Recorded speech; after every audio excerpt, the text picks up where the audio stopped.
आज हम नया टॉपिक स्टार्ट कर रहे हैं, that is continuity and differentiability. तो कॉन्टिन्यूटी क्या होता है? Continuity of a function at a point, कि किसी पॉइंट के ऊपर किसी फंक्शन की कॉन्टिन्यूटी चेक करनी है कि वो फंक्शन कॉन्टिन्यूस है या नहीं है। अब बात आती है कि कोई भी फंक्शन कॉन्टिन्यूस का मतलब क्या है, कि कोई फंक्शन कॉन्टिन्यूस बोल तो दिया हमने कि है या नहीं है। तो कॉन्टिन्यूस का मतलब है कि जब आप उस फंक्शन का ग्राफ बनाओ तो उसके बीच में कोई भी ब्रेक नहीं आना चाहिए।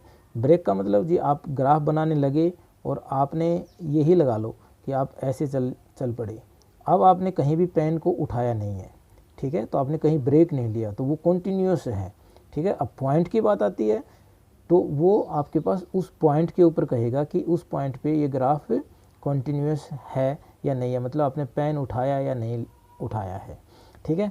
ज्योमेट्रिकली आपके पास क्या होता है, geometrically the function y is equal to f x is continuous at x is equal to a, किसी पॉइंट के ऊपर कॉन्टिन्यूस होगा if its graph is continuous at that point. उस पॉइंट के ऊपर अगर उसका ग्राफ कॉन्टिन्यूस है तो ये आपके पास क्या होगा, कॉन्टिन्यूस होगा, अदरवाइज नहीं होगा। और जब कॉन्टिन्यूस नहीं होता तो उसको क्या बोलते हैं, डिसकॉन्टिन्यूस। तो the graph of sine x cos x are continuous for all values of x. अब आप देखोगे कि जो ग्राफ जब साइन का और कोस का जब बनाओगे तो कोई भी वैल्यू ले लेना, आपके ग्राफ में कहीं ब्रेक नहीं आएगा। लेकिन जब आप टेंजेंट एक्स का साइन टेंजेंट एक्स का जब ग्राफ बनाओगे तो वो डिसकॉन्टिन्यूस हो जाएगा। कहाँ पे, 90 डिग्री पे, 270 डिग्री पे, 3π/2 के ऊपर।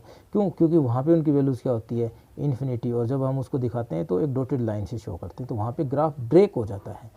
तो आपके पास क्या हुआ कि कॉन्टिन्यूस का मतलब क्या है कि उसका वैल्यू कहीं भी एक ब्रेक ना ले, और डिसकॉन्टिन्यूस का मतलब कि उसमें बीच में ब्रेक लग जाए, छोटा सा गैप मिल जाए, पेन उठाना पड़ जाए आपको, वो क्या होता है, डिसकॉन्टिन्यूस, ठीक है। फिर अब कॉन्टिन्यूटी की डेफिनेशन बात करते हैं कि कोई फंक्शन कॉन्टिन्यूस है, उसकी डेफिनेशन क्या होगी।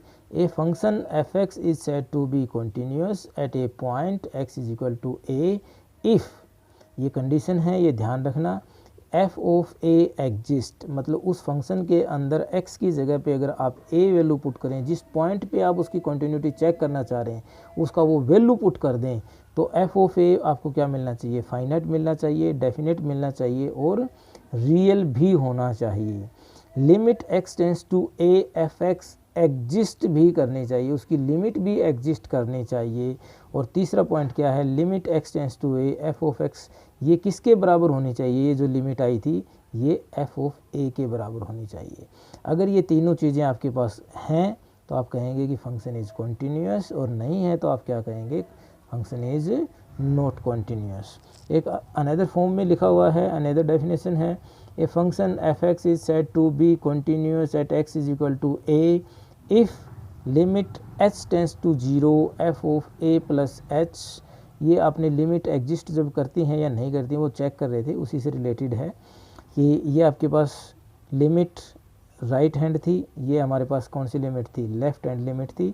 Limit h tends to 0 f of a minus h is equal to f of a where h tends to 0 through positive values, ठीक है। अब फंक्शन या तो कॉन्टिन्यूस होगा या डिसकॉन्टिन्यूस होगा। तो डिसकॉन्टिन्यूटी भी कुछ इस 2-3 टाइप की होती हैं, जिसको हम अगर हम चेक करें तो कुछ फंक्शंस की डिसकॉन्टिन्यूटी को हम रिमूव कर सकते हैं और उसको हम कॉन्टिन्यूस बना सकते हैं।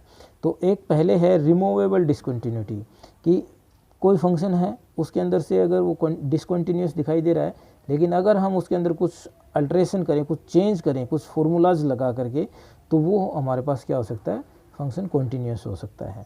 तो उसको आपके पास जैसे रिमूवेबल डिसकॉन्टिन्यूटी है तो वो चेक करनी होगी रिमूवेबल है या नहीं है। तो आपको क्या देखना है, limit x tends to a positive f of x, limit x tends to a negative f of x.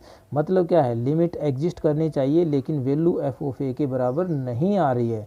Limit तो एग्जिस्ट कर रही है लेकिन वैल्यू एफ ऑफ ए के बराबर नहीं आ रही है, तो वहाँ पे एफ एक्स के पास क्या होगी, रिमूवेबल डिसकॉन्टिन्यूटी होगी। उसको आप रिमूव कर सकते हैं, उसको किस फार्मूला से चेंज करके, कोई फार्मूला लगा कर चेंज करके फिर आप उसको चेक कर सकते हैं।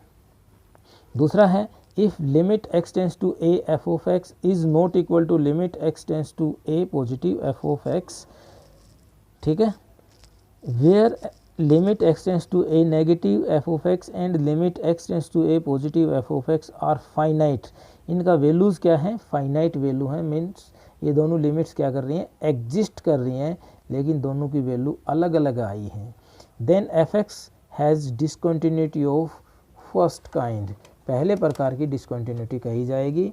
दूसरा है if limit x tends to A F of X और limit x tends to A positive F X और बोथ, मतलब लेफ्ट हैंड लिमिट या राइट हैंड लिमिट या दोनों की दोनों, ये कोई भी इनमें से लिमिट एग्जिस्ट ना करे, या तो एक ना करे या दोनों ना करे, या लेफ्ट ना करे या राइट ना करे, या दोनों में से कोई भी लिमिट एग्जिस्ट ना करे, तो वो हमारे पास क्या कहलाएगा, then F x is called second kind discontinuity. ठीक है। Algebra of continuous functions, algebra में आपके पास वही ऑपरेशंस थे, plus minus multiplication and division. तो अभी ये क्या कह रहा है कि अगर आपके पास दो फंक्शन है एफ और जी, दोनों कॉन्टिन्यूस हैं किसी भी पॉइंट के ऊपर, तो उनको जब आप ऐड करोगे एफ प्लस जी निकालोगे वो भी कॉन्टिन्यूस होगा, एफ माइनस जी करोगे वो भी कॉन्टिन्यूस होगा, एफ इंटू जी करोगे वो भी कॉन्टिन्यूस होगा, और एफ बाय जी करोगे वो भी कॉन्टिन्यूस होगा, बशर्ते आपका G at A is not equal to 0, कि उस पॉइंट के ऊपर जो डिनोमिनेटर में फंक्शन है उसका वैल्यू 0 नहीं होना चाहिए। Thank you.